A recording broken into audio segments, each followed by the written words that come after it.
Hey everyone, since it has been a while since we worked on and reviewed A Very Old Man with Enormous Wings and Magical Realism, we're going to review it today and discuss the literary elements project you completed in week 8 or week 7. First, let's review magical realism. So, magical realism occurs when magical elements or illogical scenarios, which are events that don't make sense or can't be explained, occur in a normal setting. So, an example of a illogical scenario in a magical setting would be that in your school, everyone is a typical student except John, who is a ghost. So, he still attends high school and goes to all of the classes with all of the typical students. But he decides to go to high school still as a ghost because he died his sophomore year and didn't feel as if he had truly reached his potential yet or feel as if he had been fulfilled as a student and as a teenager. So he came back to try and reach his full potential with classes and to try to make friends. So that would be an illogical scenario in a normal setting. The normal setting is high school. The illogical scenario is that a ghost also goes to high school with all of the typical students. So magical realism occurs when something magical or illogical occurs in a normal setting.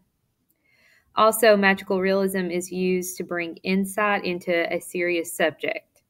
Typically, the serious subject is connected to political, social, or humanitarian issues. So if we go back to our example about the ghost in a high school, the scenario or the serious subject matter is the loss of life at such a young age and not feeling fulfilled. So now that we reviewed magical realism, so magic or illogical scenarios that occur in a normal setting, we're going to go through and review A Very Old Man with Enormous Wings. So, A Very Old Man with Enormous Wings is a short story that takes place in a Latin American village. In the story, an old man with wings crashes into the courtyard of a family.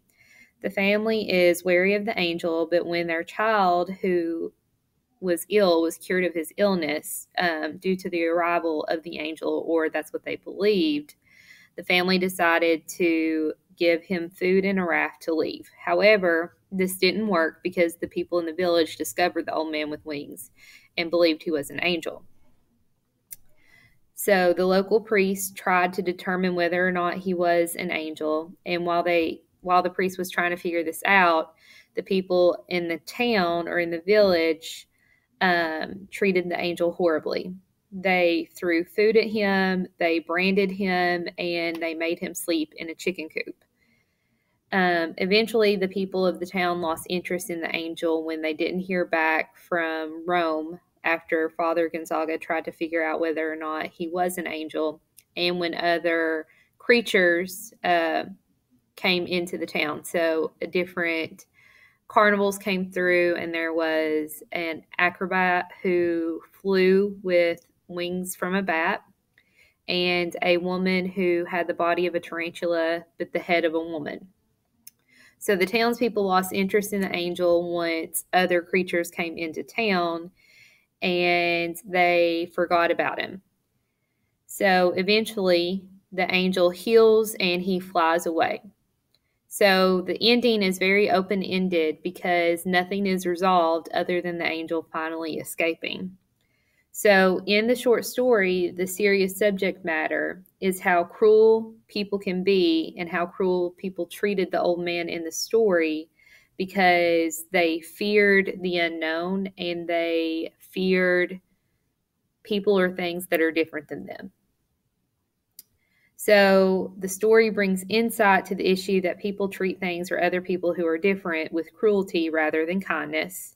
And this is connected specifically to the Catholic Church in this short story because historically, people who are connected with the church should be leaders who practice what they preach, and loving thy neighbor is a practice that Christians should use.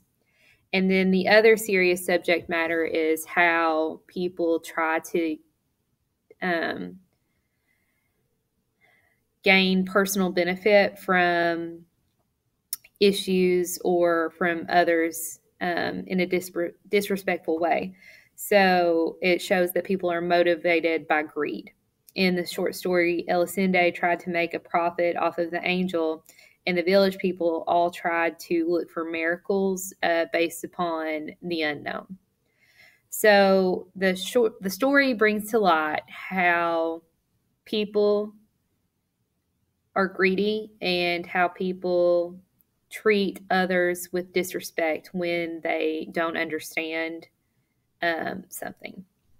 So, looking at the Literary Elements Project, we're going to go through and break the text down based upon figurative language, and this will help us see how magical realism takes place in the story.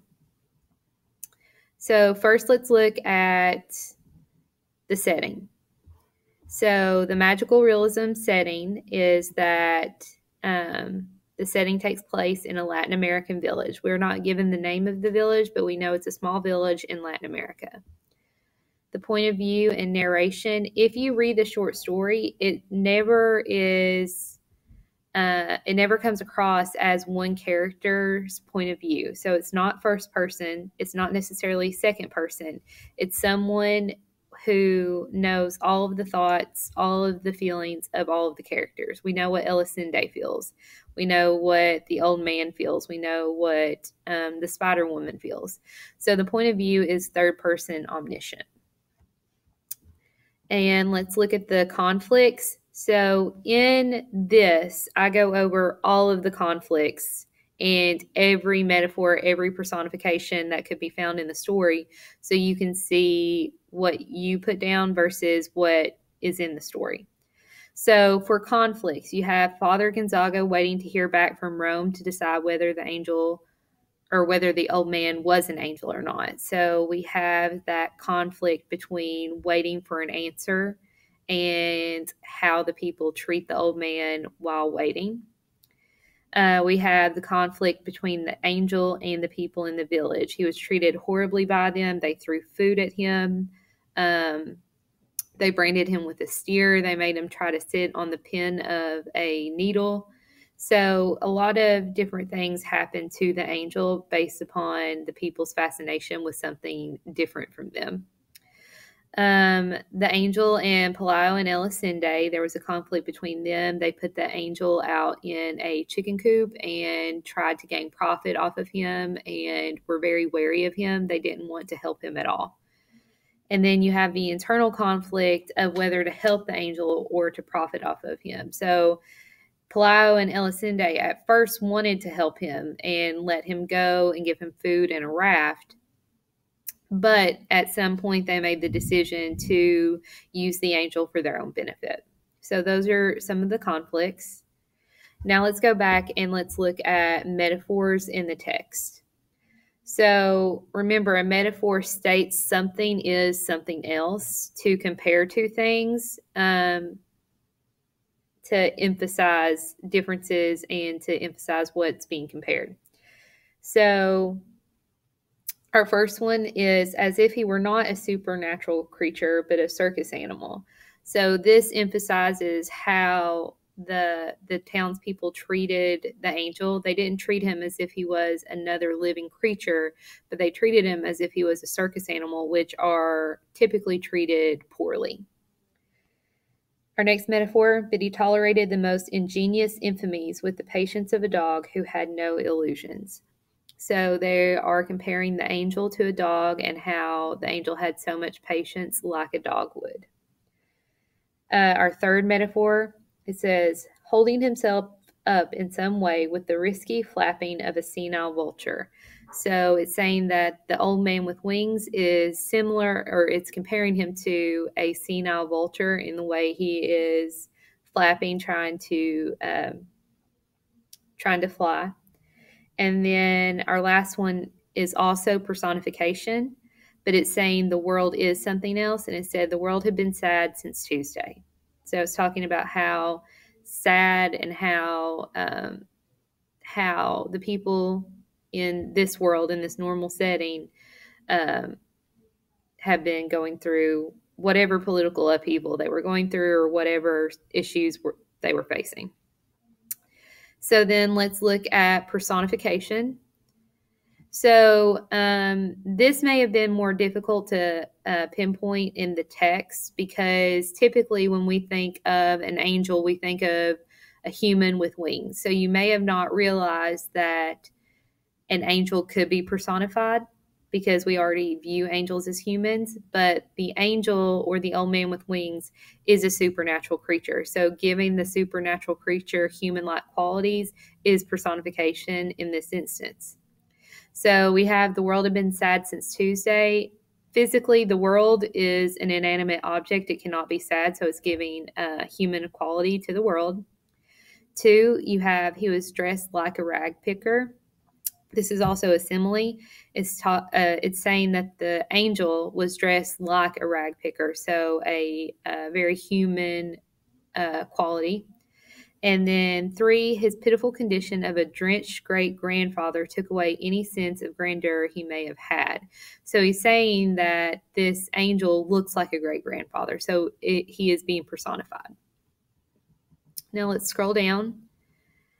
Let's look at 3 events that defy logic. So I have several listed here, so we're going to review these. So after the angel came to plow in Elisinde's house, the rain stopped, the crabs left, and the child woke up without a fever. In the story, it's almost as if the child being cured of its illness is attributed to the angel showing up. So that would be an event that defied logic. And the fact that there was thousands of crabs in this house, that's not normal. The girl was turned into a spider because she disobeyed her parents. This defies logic. In a normal setting, someone cannot be turned into a spider. A blind man didn't recover his sight from interacting with the creatures, but grew 3 new teeth. So remember, a lot of the townspeople would go and visit these carnival attractions and these supernatural creatures to try to see if a miracle would occur. So this blind man tried to recover his sight, but that didn't happen. He grew 3 new teeth, which defies logic. There was a leper who sprouted sunflowers. Father Gonzaga was cured of his insomnia from interacting with the Spider Woman. A woman sought help because she had been counting her heartbeats since she was a child and was running out of time. A Portuguese man couldn't sleep because the noise of the stars disturbed him. And a sleepwalker who got up at night would try to undo the things that he had done while awake. Let's see what 3 fantastic creatures are found in the text. We have the old man with wings. We have the girl who had been changed into a spider because she disobeyed her parents. She had the body of a tarantula and the head of a woman. And we have a flying acrobat in a traveling carnival, and he had the wings of a bat. So he also had wings. And then let's look at 5 examples of how the treatment of others in the story contradicts the teachings of the Catholic Church. In this Latin American village, the leader within the town is Father Gonzaga. So one could assume that the entire town would predominantly have values associated with the Catholic Church. So Father Gonzaga was a leader. A lot of the values that were placed in the town would have came from the Christian faith and from the Catholic Church. So a lot of the actions that the townspeople and the priests have contradict what we know is taught within the church. So here are some of the actions. The priest became the leader in deciding whether or not the man was an angel and judged him based upon his own understanding. So rather than seeing someone that has the descriptions of an angel, the priest decided to make the old man go through a series of tests to try to determine whether or not he was an angel. So all of these tests were inhumane. So that contradicts the teachings of the Catholic Church. The lady tried to make the angel eat mothballs, which I am sure are toxic, rather than food because she believed that was food prescribed to the angels. Again, this is an uneducated opinion, not something that is taught within the church, but also it's connected to the church because they believed he was an angel. They tried to see if the angel had a navel, and this was one of the tests that Father Gonzaga did to see if this would determine whether or not he was an angel. They tried to see if he could fit on the head of a pin. They tried to see if he could speak in Aramaic. The townspeople branded him with an iron steer to wake him up. Overall, the crowds and the church left him in a chicken coop while they tried to figure out whether or not he was an angel. Instead of treating him with kindness or loving thy neighbor, they would stare at him, throw food at him. They never tried to put him into a livable condition in which he could heal from. Remember, he had food surrounded by him that was rotting, parasites in his wings. So if we're supposed to love thy neighbor and if we're supposed to treat others with kindness, all of the actions that either the leaders in the church or the townspeople used against the angel would contradict those teachings. So any event in which people, especially Father Gonzaga, treated the angel poorly is a slam against the Catholic Church because the village was predominantly Catholic and looked to the priest as a leader. The priest never stopped the townspeople from abusing the angel. He just watched and treated the angel as if it was an attraction, not a living creature. So rather than loving thy neighbor and treating the angel with kindness, they threw things and did not respect the differences between the humans and the old man with wings. So let's look at the magical realism lesson about greed. Remember, we talked about how in the short story, one of the serious issues that you find is how people use other people for their own benefit. So the lesson in A Very Old Man with Enormous Wings, specifically Elisinde, uses the angel out of greed. Elisinde decides to charge 5 cents for everyone wanting to come and see the angel. She never once believed that they were treating the angel, or the way they were treating the angel was bad, but decided to make a profit from the angel's expense.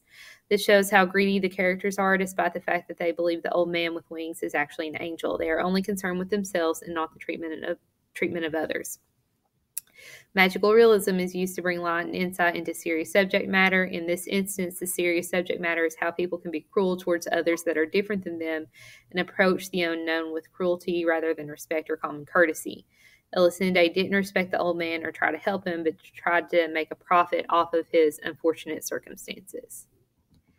And then lastly, let's look at the open-ended ending of the short story. In the end, the old man with enormous wings flies away. The end is open-ended because no one truly learns that being different isn't a bad thing and that people should respect things that are different from themselves. The ending also shows that people of faith aren't always the leaders we expect them to be and can be just as abusive as others. Overall, nothing is resolved, but the old man with enormous wings does heal enough to leave, leaving the town as it was. Elisinde doesn't feel remorse for how they treated him. She is just happy to have her home back to herself and family. Typically, we are used to reading a short story where the conflict is resolved and there is an ending that shows some type of change within characters. In this short story, there is no change, and that only emphasizes what Gabriel Garcia Marquez was trying to bring insight to.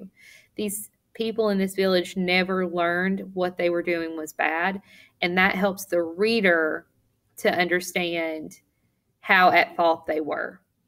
So even though the ending is open-ended, it allows the reader to look at the people in the town and the abuse that was given to the angel and realize how bad or how badly the angel was treated. So although nothing is resolved, it creates more of an emphasis on the issue. So that is the end of our review for today. Use this video, use what we discussed with magical realism, the short story, and this project to help you, because we will have a quiz over A Very Old Man with Enormous Wings.